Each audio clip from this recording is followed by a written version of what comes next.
Want to compress files with 7-zip without waiting forever? The trick isn't always choosing the highest compression. In this tutorial, I'll show you how to speed up 7-zip by choosing the right compression level, method, thread settings, and file selection. So let's make those archive jobs faster. First, find the files or folder you want to compress in File Explorer. Select the content and right-click it.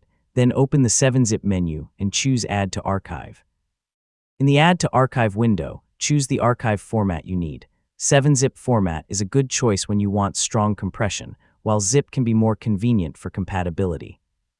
For this guide, we'll use 7-zip. Next, check compression level. If speed is your priority, choose fast or normal instead of ultra. Higher compression levels usually require more processing time.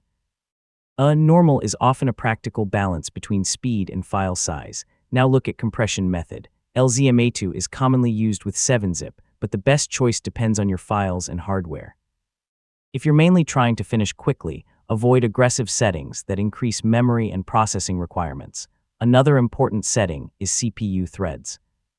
7-zip can use multiple processor threads during compression when the selected method supports it. Leave this at the default or use more available threads if your system has the resources. So don't max it out if you're doing other work at the same time. File type also makes a huge difference. Documents and raw data can often compress well, but videos, JPEG images, MP4 files, and existing zip archives are already compressed. Trying to compress those again may take time without reducing the size very much. If you don't need encryption, don't enable it just for a normal compression job. Encryption adds processing work and can make the workflow slightly more complicated. If security is required, of course, use it and accept the extra processing. Once your settings are ready, click OK and let 7-zip run. Close unnecessary heavy applications if you want to give more CPU and memory to the compression task. If you regularly compress large folders, experiment with normal and fast settings and compare the results.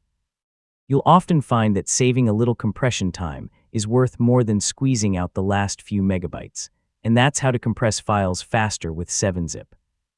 Use sensible compression levels, take advantage of multi-threading, and remember that file type matters. Yeah, faster doesn't always mean worse compression. It often means finding the right balance.